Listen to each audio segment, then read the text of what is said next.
Okay, let's go through this one more time. If you're looking at your notes, square root a squared equals b, so that we can say then a is the square root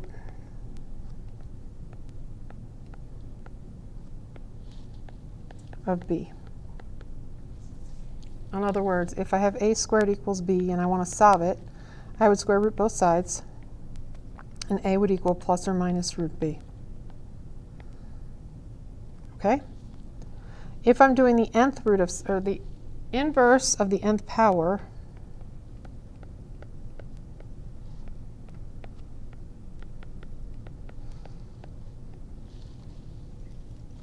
is the nth root. In other words, if we have 5 to the nth power, we would take, to find the inverse, we would take the nth root of 5. Okay?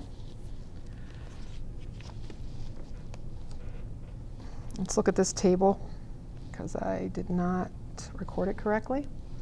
If n is even,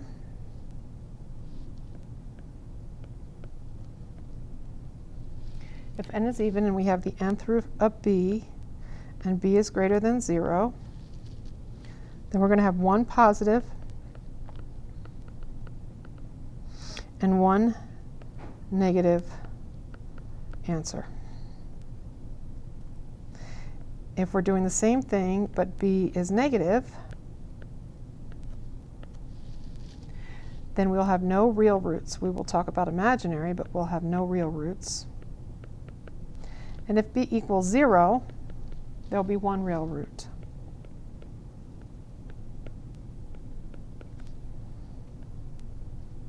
Okay? If n is odd, you'll have one positive root if b is greater than 0, and no negative. If b is negative, you'll have no positive. You'll have one negative. And if b is equal to 0, there'll be one real root. Okay? So let's look at some of these examples. If I'm asking you to approximate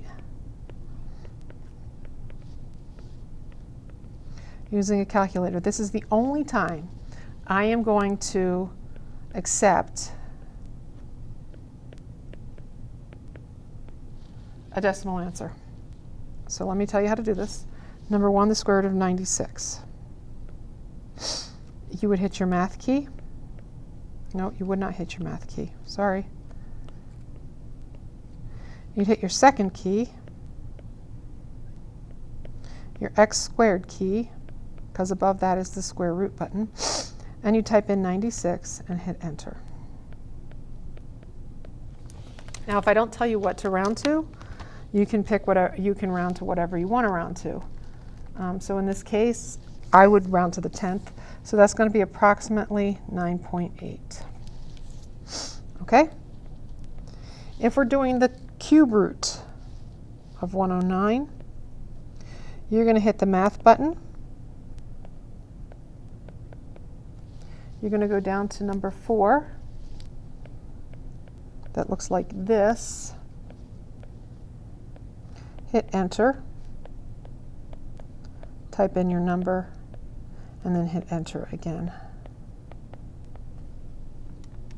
And that'll give you approximately 4.8. Now, if you're using scientific calculator, you shouldn't be. You should have a graphing calculator. Then you might have to Google it to figure out how to use this, or you might need to talk to me about it. If we're doing number 3, and this is the 5th root of 272, you would hit your math key. Stop it. You would hit the math key. This time you would choose number 5, which is the nth root. Then you would hit enter. You'd have to type in your index, which is 5, and then you would type in your number, which is 272, and then you would hit enter. And your answer there would be approximately 3.1. This is the only time I'm going to accept decimal answers. All right, let's do some of the examples on the back. Number 1 is the square root of 25x to the 4th.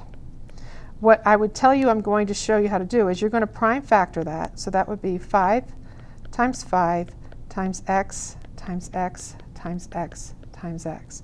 Now the index tells you what your groups, how many have to be in a group to escape. In this case there's nothing there, so it's a 2. So if that's a 2, we need to have groups of 2 escape. Okay, so that brings out a 5, an x, and an x. And so the answer there would be 5x squared. There's nothing left in the radical, so the radical will collapse. And so we're just left with this, and we don't write the radical down. The second one has a negative weighting on the outside, 100x to the 4th. The negative is really a -1 on the outside, and then you have, now you could do 10 times 10, or 2 times 5 times 2 times 5, and then x times x and x times x, and then bring out your groups. Well, we have a -1 weighting out here. And then as these come out, so we have 2 groups of 10 really, so that's a 10, and then we have an x and an x. We just multiply by what's weighting on the outside, so that would be -10x squared.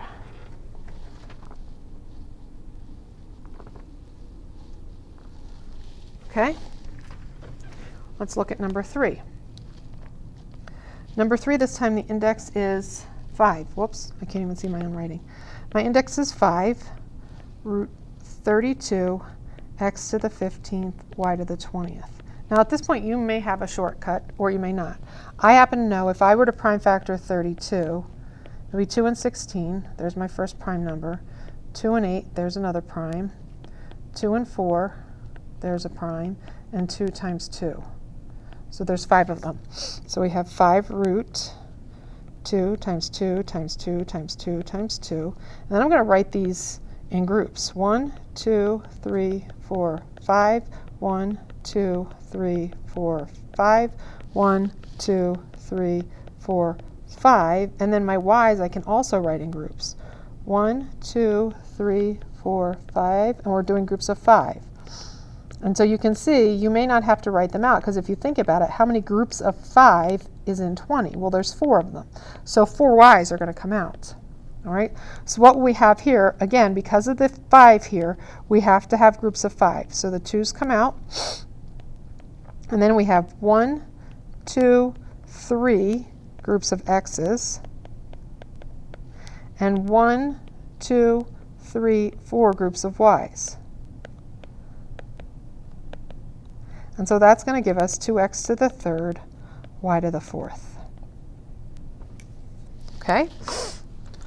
All right, let's do a couple more. We're almost done for this one. Okay? Let's do number 4. Number 4 is the 3rd root of -27. Well, if you remember, if your index is odd and your b is below 0, then you're going to get a negative answer. So this is going to be the 3rd root, and I happen to know 27 is -3 times -3 times -3. Well, we need a group of 3. Well, here's our group of 3. So my answer is -3. And if you look at the table told you we would have one negative answer. Okay? Number 5 is the 3rd root of 8, a to the 3rd, b to the 3rd. Well, 8 happens to be 2 times 2 times 2. And then we have a times a times a, and b times b times b. So what do we have? Well, a 2 comes out, an a comes out, and a b comes out. And there's nothing left behind, so we don't have a prison anymore. Okay? So that would be our answer. And so you may not have to write this out anymore. It's kind of up to you. Let's do the final one, number 6. Is the 5th root of 243. A to the 10th, b to the 15th. Now 243 you might not know, so I would get my calculator and I would come over here on a scrap sheet of paper or something and do, I happen to know 243 is not divisible by 2, so I try 3. Well, that's 81. Now I know it. 81 is 9 times 9, and that's 3 times 3. Whoops, this is supposed to be a 3. And 3 times 3, that's 1, 2, 3, 4, 5 threes. What a shock. So 3 times 3 times 3 times 3 times 3, a to the 10th, b to the 15th. We need groups of 5 because the index is 5. So the 3's come out. Well, how many groups of 5 are in 10? Well, there's 2 of them. How many groups of 5 are in 15? There's 3 of them. And then there's nothing left behind.